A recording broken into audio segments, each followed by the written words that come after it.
Another boost. Recording by myself. It's always funny.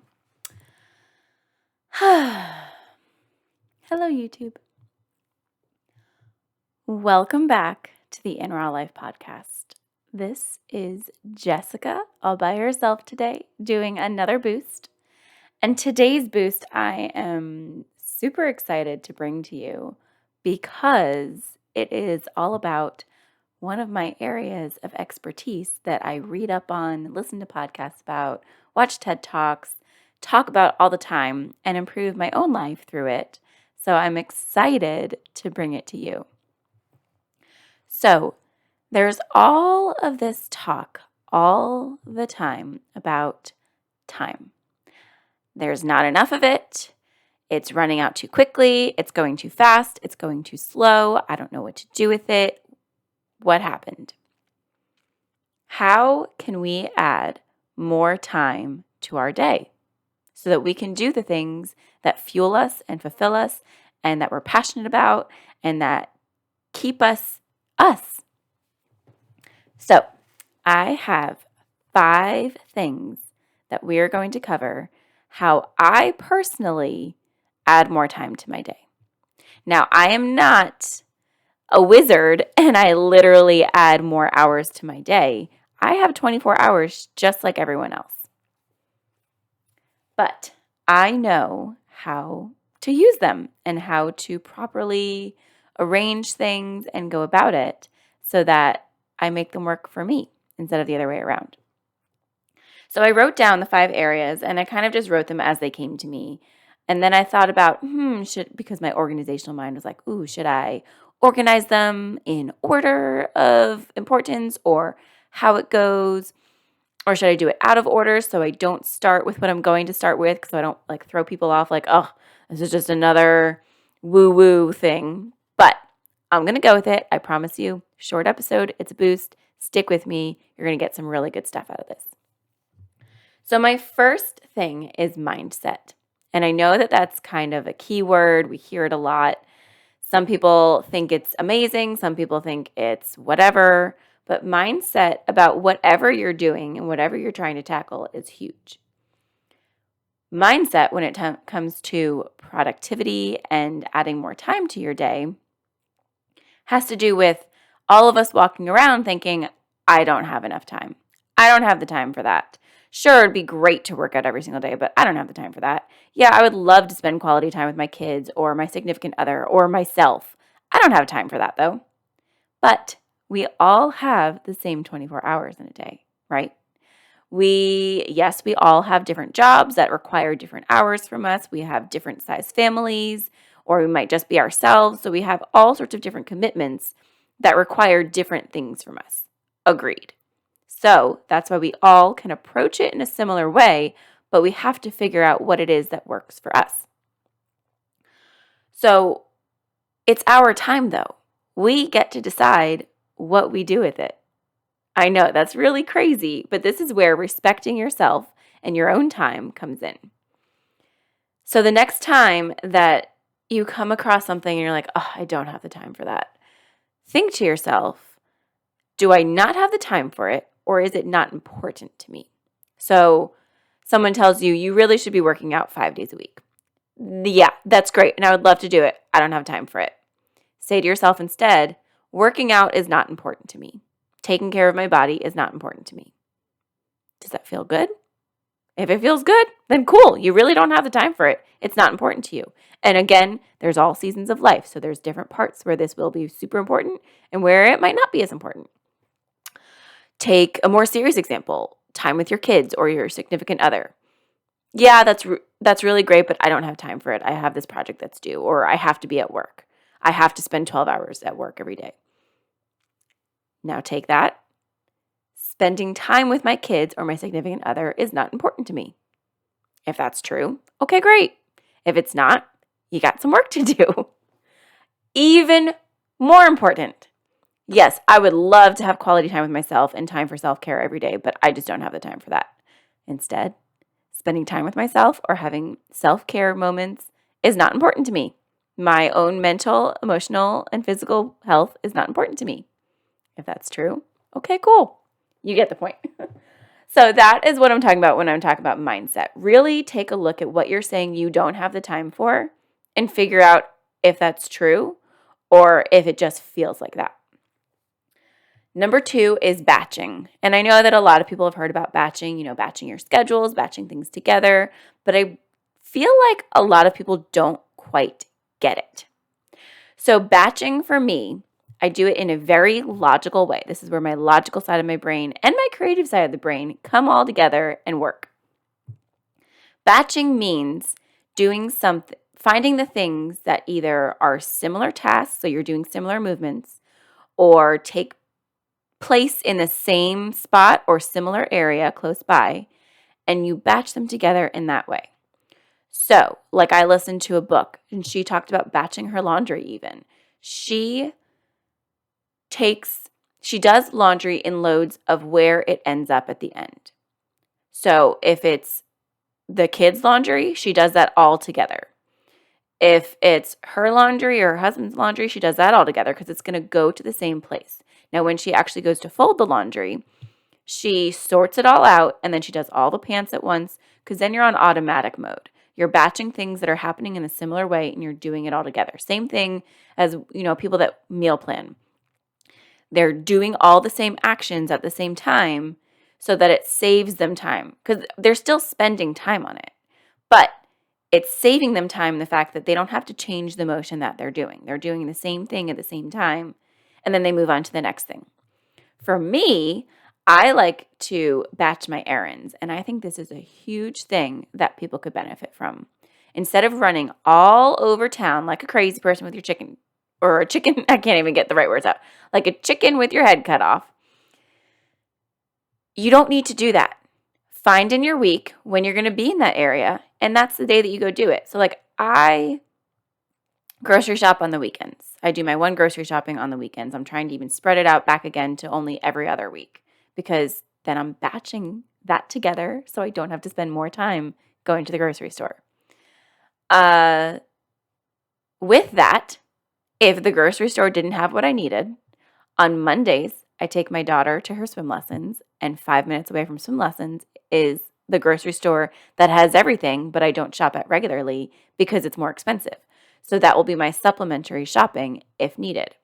So I'm batching that together. I'm not running out the same day like, oh, they didn't have it, so now I have to go to this one that's 10, 15 minutes drive away. No, I let it be. And then when I'm near that other grocery store, that's when I go and do my shopping and I get it all done, and it's saved me so much time. So batch your errands, batch things that are in similar places. When you have a whole bunch of errands, say on a Saturday, look at all of your errands and say, okay, what's near each other, and map it out. Figure out how to go about it in the most logical way so you're not driving yourself nuts. Number 3 is habits. I have been studying up on habits. I've read like 5 books in the past couple of months about habits, and it blows my mind because you don't think about your habits, but your habits make you who you are. So if you're in the habit to hit the snooze button every single day, that's saying I am someone who doesn't like to get up on time. And that's okay. If that's not important to you, that's totally fine. There is zero judgment here. But your little habits are the building blocks of your life. So you might think, oh, I only hit the snooze button when I'm tired. But if you're tired every single morning and you're hitting the snooze button every single morning, that's become a habit. Even when you're not that tired, you do it because it's an automatic habit of yours. You hear the alarm, you hit the snooze button, and then you become someone who is not getting up at the time that you have decided you should be getting up. What we do daily is who we are, like I said. And one of my favorite books, Atomic Habits by James Clear, he talks about how habits really create our identity. So if you want to change your habits, decide the identity that you want for yourself. Say, I am an organized person. I am a productive, efficient worker. I am a healthy person. So you take that identity and then you figure out which habits will create that identity. Is hitting the snooze button someone who identifies as organized or efficient or healthy? So figure out the habits, and then you're casting votes for who you are.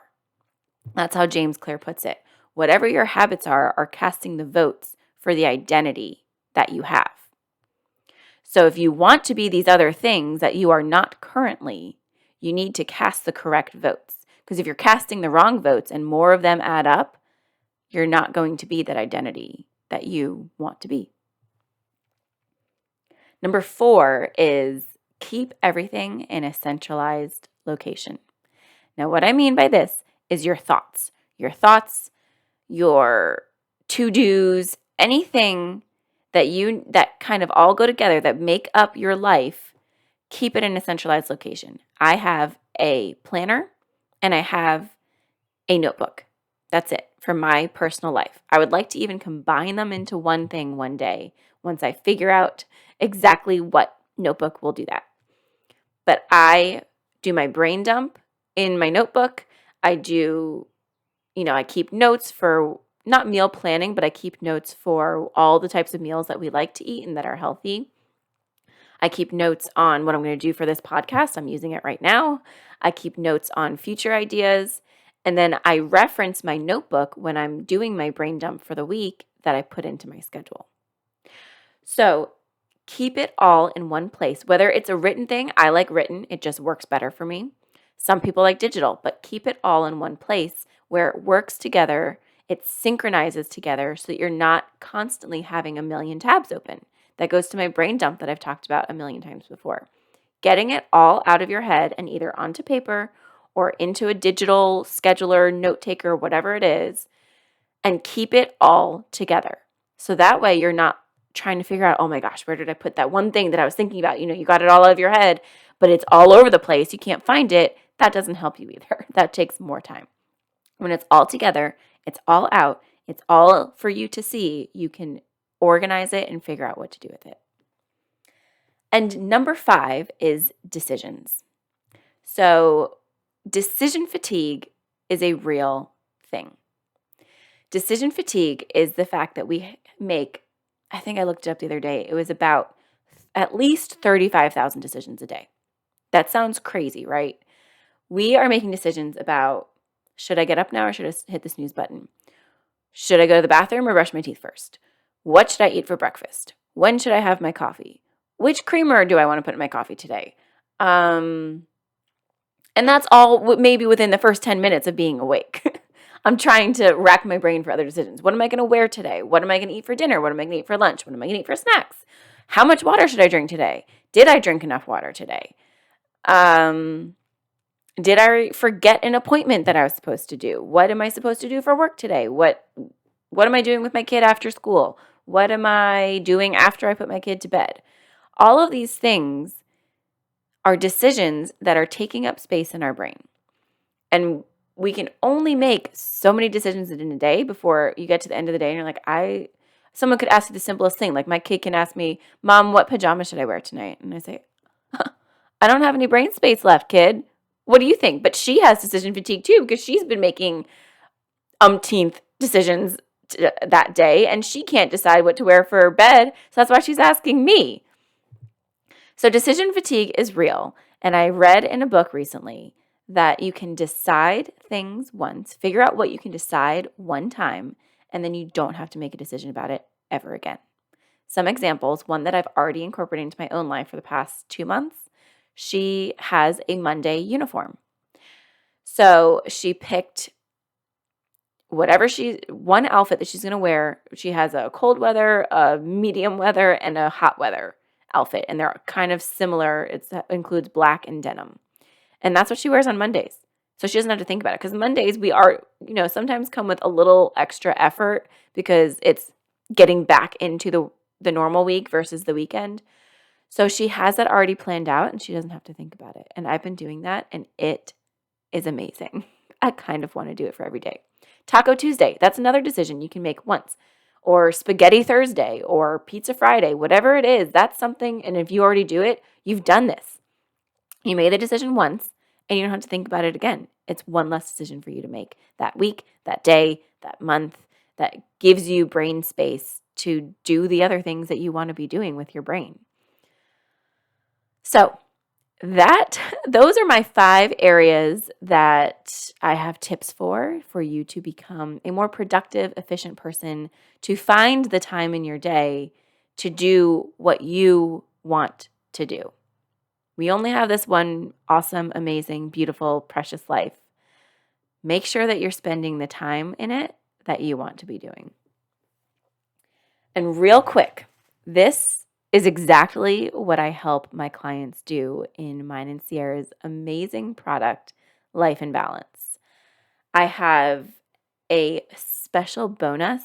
I have a special bonus course in that product that talks about how I've taught Sierra to schedule our entire week in less than an hour.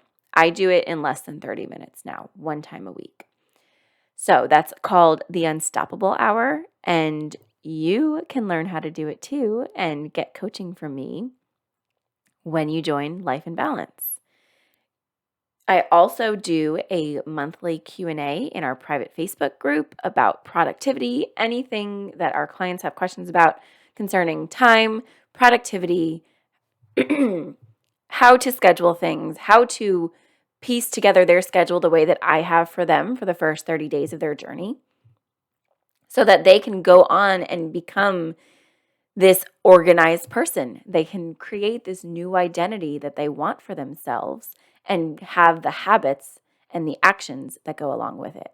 I promise you, I am there for you. I do not give up on anybody, and I will hold your hand as long as you are willing to take the action so that you can become the person that you want to be, and to be able to spend the time on the things that you are passionate about, that fuel you and fulfill you, because that's what we want for you. We want you to live your most amazing life in real life, because it's totally possible. Bye.